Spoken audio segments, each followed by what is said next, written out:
Seyirci koltuğundan hepinize merhabalar. Bugün Odyssey filmi hakkında konuşacağız. Christopher Nolan'ın Homeros destanından almış olduğu bir öykü. Christopher Nolan bu sefer ne uzaya çıkıyor ne geleceğe gidiyor. Bu sefer geçmişe gidiyor. 3000 yıl önceki bir hikaye anlatıyor. Homeros'un Odyssey hikayesi. Odyssey hikayesinde geçen Odysseus'un evine dönüş hikayesini anlatıyor. 10 yıl boyunca bu adam evine dönmeye çalışıyor. Evine dönerken de başına bir sürü olay geliyor. Truva Savaşı'ndan hemen sonrasını anlatıyor. İşte Truva Savaşı'ndan sonra artık savaşlar toplanıyor. Hadi evimize gideceğiz diyorlar. Agamemnon başka bir taraftan gidiyor. Odysseus da başka bir taraftan gidiyor. Odysseus işte daha hızlı giderim buradan deyip işte erzak toplayarak giderim deyip yola çıkıyor. Agamemnon aynı şekilde ya zaten ordum büyük, geniş çaplı bir ordum var. Ben en iyisi böyle gideyim diyor. Ayrılıyorlar orada. Sonra Odysseus'un başına gelmeyen kalmıyor. Hani bir mağaraya giriyorlar. Denizde girdabın içinde kalmaya çalışıyor. Yani aslında girdaptan kaçmaya çalışıyorlar. Deniz kızlarıyla ilgili bir mevzu var. İşte Deniz Kızların şarkısı. Bu arada bu hemen hemen bütün destansı hikayeleri de var. Hikayenin konusu genel olarak destansı hikayeler. Homeros'ta geçen destansı epik olaylar anlatıyor. Eski Yunanlı anlatıyor. Yani eski Yunan'daki savaş mevzusunu anlatıyor. Gençlerin, askerlerin savaşa nasıl çağrıldığını, nasıl dahil olduğunu bunları anlatıyor. Ve film IMAX çekilmiş. IMAX nedir? Soru sana. Hadi bakalım. IMAX normal kamera bizim sadece yüzümüzü alırken IMAX sayesinde tamamen bu şekilde alıyor. Doğru.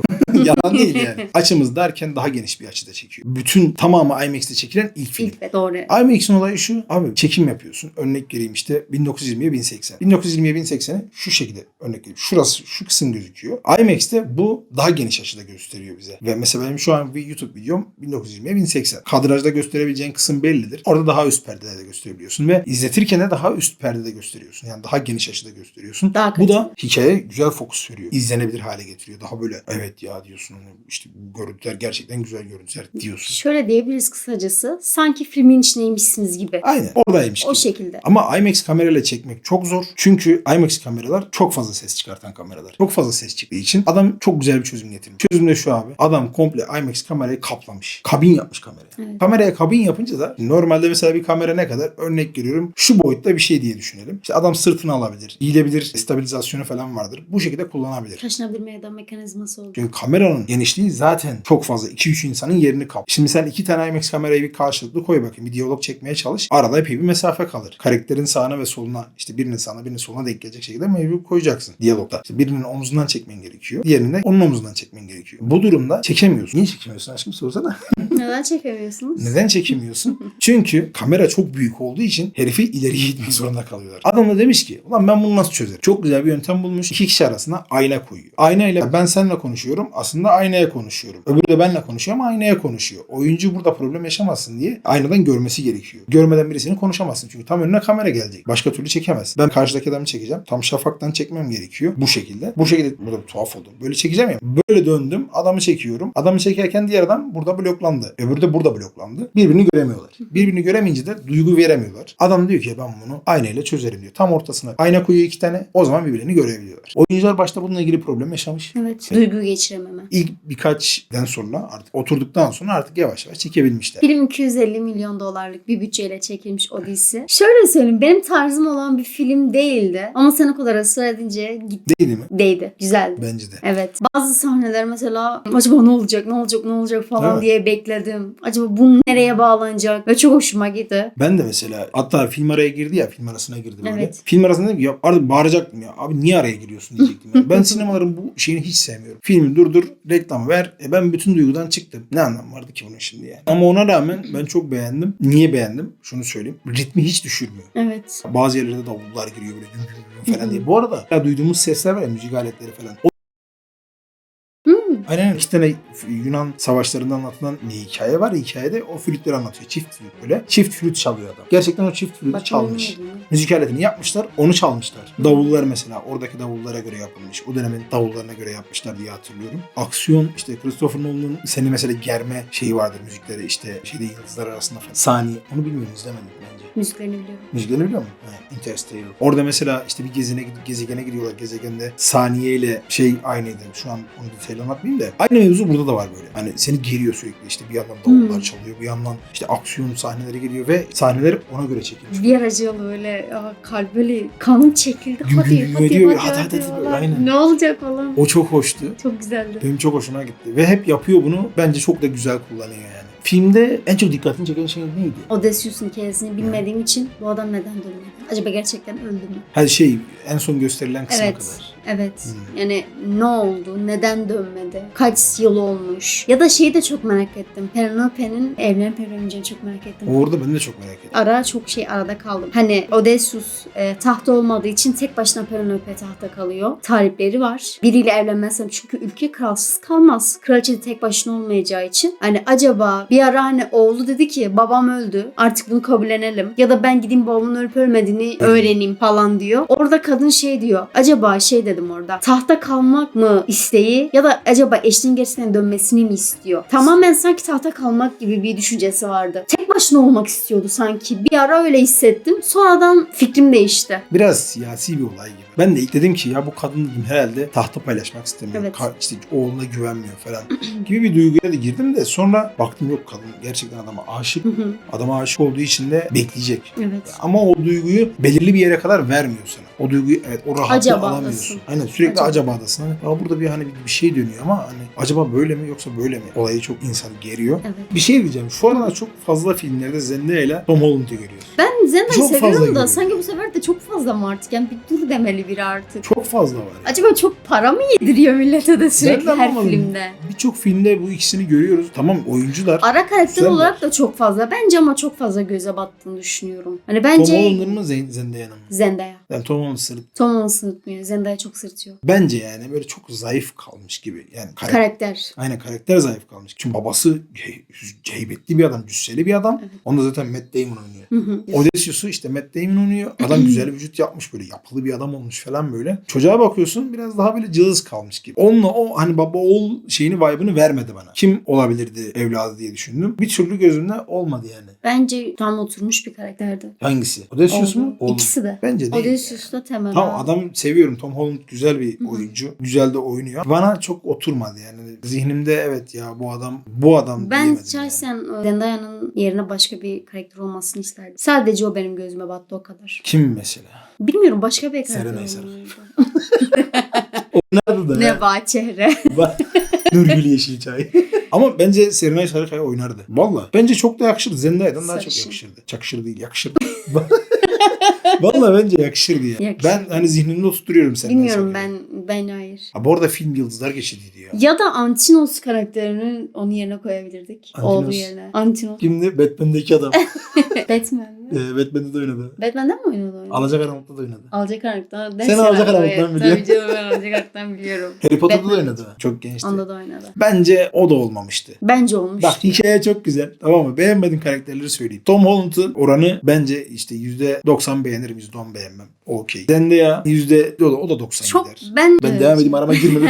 Simon oynayan bir tane kadın var. Erkek. Pardon. Erkek mi kadın mı bilemedim. Simon. O olmamış. Bence hiç olmamış. Hiçbir şekilde orada olmaması gereken birisi. Ben öyle düşünüyorum. Diğer insanlar ne düşünüyor? çok gözüm bilmiyorum. batmadı. Benim gözüme çok battı hacı. Benim gözüme çok battı. Truvalı Helen. Abi ben şimdi Truva'yı izlemiş bir insan olarak. Truvalı Helen benim gözümde yani sarışın bir kadın. Kimse kusura bakmasın. Ben ırkçı bir insan değilim. Siyahi bir Helen hiç düşünmedim. Yani şimdi Truva'nın esintileri çok yoktu. Mesela Aşil'i ben göremedim. Ya biz Truva'nın zaten esintilerinden değil de Truva'dan sonraki Ama olaylara mesela bakıyoruz. şimdi, Yani şimdi Truva Savaşı'nı anlatıp da Aşil'in vurulduğu yeri göstermemek bence olmamış. Bence. Şimdi Truva Savaşı'nı anlatıyorsun. Aşil'in topuklarından vurulduğu bir sahne göstermen gerekiyor. Veya Truva Savaşı'ndan sonra Paris oradaki halkı alıp başka bir yere götürüyordu Truva Savaşı'nda. Mesela orayla ilgili bir şey yok. Veya hani tamam Paris'i anlatmayabilirsin ama hani kaçan insanlar işte gösterebilirdin. Evet bunlar kaçtılar işte devamı vardı gibi falan. Olabilirdi yani ama orada öyle bir şey yoktu. Adamlar resmen Truva'ya girdi. Yerle bir etti çıktılar ya. Bana o çok oturmadı. Kostümler hakkında ne diyor? Kimin kostümü en iyisiydi? Ya sence en iyisidir? şey vardı ya Odysseus'un yanında komutan gibi bir adam vardı. Yüzü hiç görmedik. Evet. Agamemnon. Evet. Onun ben şeyini çok beğendim. Mükemmeldi Miğferine bayıldım. Bir de şey bana uyandırdı. Bir gizem uyandırdı. O maskesinin altındaki hiç yüzü görmedik yüzü ya. göremiyorsun. Abi Agamemnon çok güzel bir karakter yapılmış. Harbi diyorum abi çok heybetli o. Evet. Miğferle o üstle başla o gizem katılmış falan böyle. Agamemnon'a çok fazla yeri verilmedi. Öyle çok büyük bir sahnesi de yoktu. Sadece eşinin kendisini öldürdüğünü gösterdiler. Dediler ki adam ölmüş. Evet. Filmde korktuğun bir yer oldu mu? Dev. Tahmin etmiştim biliyor musun? O dev sahnesi. Benim de çok hoşuma giden bir sahne halbuki adam yiyor böyle Evet. falan. Orada bir panik oldum. Sen bayağı bir panik oldun. Evet. Elimi sıktım falan. Çünkü böyle. çok fazla ses vardı sinemada. Bayağı yüksek sesle izledik. Orada böyle bir hani şeydi yani o sesin efektiyle sandalyeler falan bile yani oturduğumuz Salladı. koltuklar bile sallanıyor. Orada bir panik olduk. Eşimin elini tuttum. O boyutta maket. Maket. Gerçek boyutta. Aynen. O boyutta gerçekten bir maket yani. Bir de orada çekilen mağaradaki bölge 3000 yıl öncenin herhalde 3000 yıl önce miydi ya? Daha önce insanlar orada yaşıyormuş. Eski insanlar. Bayağı özel izin almışlar oraya çekim yapabilmek için. O özel izinle çekebilmişler. Yani insanlığın de mağarada yaşadığı dönemlerde. Hatta orada mesela hayvan yetiştiriciliği falan da gerçekten yapılmış. Güzel bir detaydı. Bayağı bunun için uğraşmışlar. Şey komik. Dev peyniri yapıyor. Aynen ha diyor ya peyniri yapıyormuş. Ben küçük insanlar falan çıkar diye bekledim de devin Ben de gelmesine aynı çok şey. şaşırdım. Bir anda böyle. Tek gözle. O kimin oğluydu? Poseidon'un mu oğluydu? Poseidon'un. Aynen Poseidon'un oğluydu. Film beklediğine değdim mi? Film- Yani beklediğin gibi bir şey miydi? Beklentilerimi karşıladı Evet. gibi bir şey. Doğru. Ya film beklentilerimi karşıladı. Birçok anlamda. Hani ben dedim ki evet bir savaş filmi izleyeceğim. Aslında bir yerde dedim ki durdum yani. O da şu. Gerçekten bir savaş sahnesi görmedim. Yani Truva'da ben niye hep Truva'yla kıyaslıyorum bilmiyorum ama Truva Savaşı'nın o yani epik olayı yoktu mesela. Gümbür. Bir savaş sahnesi yoktu. İşte Aşil'in mesela birebir Hector'la kavga sahnesi gibi bir sahne yoktu. Olmadığı için gözüm hep öyle bir şey aradı yani. Ben güzel bir savaş sahnesi izlemek istedim. Güzel bir savaş sahnesi yoktu. Ama savaş sahnesinden çok Odysseus'un eve dönüş hikayesini gördüğümüz bir şeydi bu. Ya doğru eve dönüş hikayesiydi ama sonuçta Yani Truva... Truva Savaşı'ndan sonrasını anlatıyor aslında. Truva Savaşı'nı anlatmıyor film. Savaştan sonrasında Odysseus'un evine dönerken yaşadığı 10 yıllık mücadelesini anlatıyor. Şöyle ama şimdi Truva atından itibaren başladı ya. Hı hı. İşte Truva atını Truva'ya soktular Evet. falan. Şimdi bunu görünce insan bir savaş istiyor. Anlatabildim mi? Hani Anladım. çünkü Senin o beklenti kıyılarda karşılayacak bir savaş yoktu. aynen o kıyılarda zaten 5 yıl boyunca sürekli savaş sürmüş. Hı hı. Bir türlü Truva'ya girememişler. Odysseus bir çözüm buluyor. İşte diyor ki biz diyor Truva Truva atı atıymış. yapalım. Truva atının içine biz girelim. Oradan da içeriye sızarız. Ama işte bir savaş mevzusu yoktu. O Evet. beni birazcık düşürdü. Ama yine de güzeldi yani. Bu arada o Truva atının mevzusu da şu. Aslında Christopher Nolan ilk Truva çekildiğinde kendisi çekmek istiyormuş. Hı hı. Ya da kendisi çekecek miymiş neymiş. Öyle bir hikaye var. Dedikodu daha doğrusu. Ve atı sahile saplanmış bir şekilde hayal etmiş. Hı hı. O zaman da kendisi yönetmediği için çekememiş o şekilde. Evet. Ama aklında hep böyle kalmış. Bir de atın şekli o şekilde değil, şu anki çektiği şekilde. O atı kuma saplatması düşün. Herif yıllarca beklemiş. Ulan ben bunu kuma saplayacağım demiş. Kendi Şimdi istediği saplamış gibi ya çekecek. aynen. O birazcık o detay güzeldi. O hoşuma gitti. Evet. Bizim Truva'da izlediğimiz Truva atına gizlenme şekliyle buradaki Odyssey hikayesindeki Truva atının hikayesi biraz daha farklı ve buradaki Truva atı olayı bence daha gerçekçiydi. Çünkü günlerce içinde kalıyorlar. İşte affedersiniz dışkıları falan bayağı Suyun iç içe altında. geçiyor. Suyun altında kalıyorlar. Bir adamı Ölenler boğuyorlar. var. Yok boğuyorlar. Kim oldu? Evet adam işte vuruluyor. Ses çıkartmaya başlıyor. Ses çıkaracağı zaman da herifi öldürüyorlar. Ses çıkarmasın diye. Detayı çok güzeldi. Hani gelen gezginlere soruyorlar ya işte. Evet. Üstünde ne Aynen vardı? üstünde ne vardı? Seni nasıl Kendi tanıyor? alanında Yakana bir bir gül simgesi. tak falan gibi. Evet. Heykelcik veriyor. Aynen, bir heykel Kadın veriyor. heykeli galiba. Kadın heykeli. Evet. Sadece ne böyle olduğunu hatırlamıyorum. elbisenin yakasına takıyor hani şu durmak Broş amaçlı. gibi. Broş gibi evet. Bizim zamanımızın broşu o zamanlar ne deniyor bilemiyorum. Böyle bir aksesuar eline veriyor. Eğer diyor sen dönmezsem diyor senin hakkında bilgi getirenlere üstünden ne olduğunu soracağım diyor. Seni sorduğum zaman bu varsa diyor o kişiye inanacağım. Ama yoksa herkesin hep onların yalan söylediğini bileceğim diyor. Aynen. O güzel bir detaydı. Evet. Başka nasıl detay vardı? Odysseus'un bir oku var. Aa. O çok güzeldi. Yay aşkım. Evet. Odysseus'un yay detayı çok güzeldi. Benim çok Evet. hoşuma gitti. İşte yay kurma detayı. Zaten Penelope'de evleneceği kişinin yayı kurmasını istiyor. Eşinin yayını kurmasını istiyor. Kurabilenle evleniyor. Yani niyeti o. Kimse kuramıyor. Burası biraz spoiler kalsın mı aşkım? Kalsın. Bence burası spoiler kalsın. Yayı kim kurdu? Benim çok hoşuma gitti. Yan bir karakter. Kör adam var ya. Evet. Bu O da neydi? güzeldi. Adı neydi onun? Hatırlamıyorum ama. Bir şey Yus. Yüz. bütün Yunanların hepsinin sonu Yus. Çocuğun öğretmeni aynı Evet. zamanda Babasının da öğretmeni. Odysseus'un da arkadaşı. Hı hı. Çok güzel bir detay var. Köpek. Aynen nasıl hatırlamadık biz onu.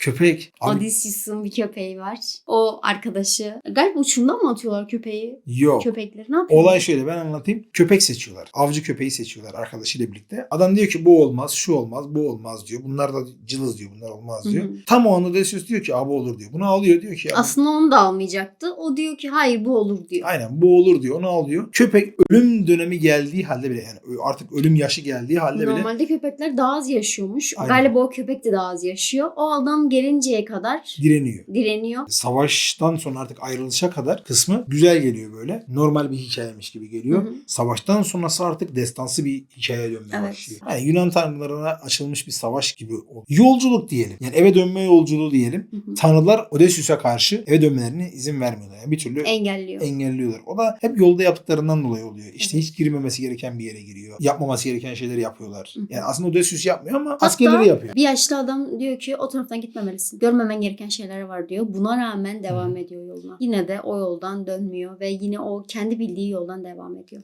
İzlemeniz için bazı şeyleri bırakalım. Çünkü Evet. beğeneceğinizi düşünüyorum. Yani ben ilgi duymadığım bir tür. Böyle şeylere pek ilgi duymam. Savaştır falandır filandır böyle şeylere pek ilgi duyan bir insan değilim. Ama buna rağmen çok beğendim. Ve teşekkür ederim bu arada beni Rica ederim, götürdüğün rica için ederim. bu filmle. Seni Çok filme beğendim. götürdüm ha. Evet çok film. Biz nişanlıyken seninle çok fazla filme giderdik. Bayağı. Gemide bir fırtına. Ben denizde bir gemi. Dalgalar vurur beni. O deniz aslında Filme kaç puan veriyorsun? Puan 10 veriyorum. üzerinden. 10 üzerinden kaç puan veriyorum? Abi 9.5. Bence 9.5 alır. Bence 9.5 Benim hak ediyor. 9.5'im de fazla gitmişti. İşte Galiba biraz bonkör davranıyorum. Bu sefer bonkör olmak istemedim. Zendaya'dan dolayı. ben 5 kırmamın sebebi de zaten Simon'la Evet. Helen. Ya dediğim gibi ben Zendaya karakterindeki o duyguyu alamadım ya. Ben Ya çok da ben aldım. o kadını Sen kadını, başka bir karakter olmasını Sözünü istedim. Çok fazla kesebilir miyim? gözüm artık tırmalıyor her şeyde sözünü olması. kesebilir miyim? Sen kadınla gıcık olduğun için Ben kadına gıcık hoşuna olmuyorum. gitmedi. Hayır Yok, ben kadına gıcık kadını olmuş. ben kadını çok ayrı çok ben şeyi sevmiyorum. Bazı sektörlerde bazen başka insanların da olması lazım. Başkalarına da bir öncelik verilmesi lazımdan yanayım. Her zaman aynı karakteri sürekli bir şeyi görmek artık insana falan oluyor. O yüzden biraz gözüme batıyor. Yoksa ben ayrı bir karakter olarak kendisini severim. Bir şeyimiz yok yani Münir. Ayrı ya, insan Aramızda olarak seviyorum şeyimiz yani. yok, bir husumetimiz Değil yok. mi? İnsan olarak seviyorum ama İnsan o kadar olarak yani. seviyorum. Oyuncu olarak da seviyorum ama dediğim gibi ben keşke başka bir oyuncu olsaydı diye düşündüm. Çok. Bu arada benim ilk Truva filmi var ya. Hı hı. O Truva atının önünde fotoğrafım var. Hı. Çanakkale'ye gittiğini çekmiştim. O bu arada o at gerçekten filmde kullanılmış. Gerçekten. Tabii. Filmden sonra film bitmiş. Onlara demiş ki alın bu Çanakkale'ye hediye olsun demiş. Allah Şaka razı zannediyor. olsun Ha, kardeşim. kullanıyoruz şu an hala. Bir sürü turist çekiyoruz. Dediğim Evet. gibi Ben ben 9.5 kaç vermiştim. puan Sen vereceğimi puan vermedin daha. söyleyecektim. Başka sevmediğim puan kırabileceğim yön. Sen de Christopher Nolan diye mi puan kırmaya çalışıyorsun? Ben seviyorum diye ben adamı vurmaya tanımıyorum çalışıyorum. adamı. Husumetimiz yok. Husumet. Kimseyle Christopher Nolan'la husumetimiz husumetim yok. var. Kimseyle bir husumetim yok. Kaç puan vereyim? Ya güzeldi de ilgi alanım olmadığı için 8.5 vereyim. Çünkü The Fall benim için daha güzel bir filmdi. Sen- Hani film karşılaştırması değil aslında bu. Sen da. o filmde bayağı bir heyecanlandın. Bayağı bir şey oldun. Nasıl 8.5? Bugünkü verdin? filmde mi? Evet. Zendaya'dan hep kırıyorum. Ben 9.5 verdim. Sen 8.5 verdin. 8.5 veriyorum. IMDB puanla artık yakında belirlenir zaten. Evet. Puan alır. Orada da gidip kendi puanımızı verelim. Hı hı. Birazdan ben ekleyeceğim 9.5 diye. IMDB var. Sen de ekleyeyim mi? Hadi 9 vereyim ben.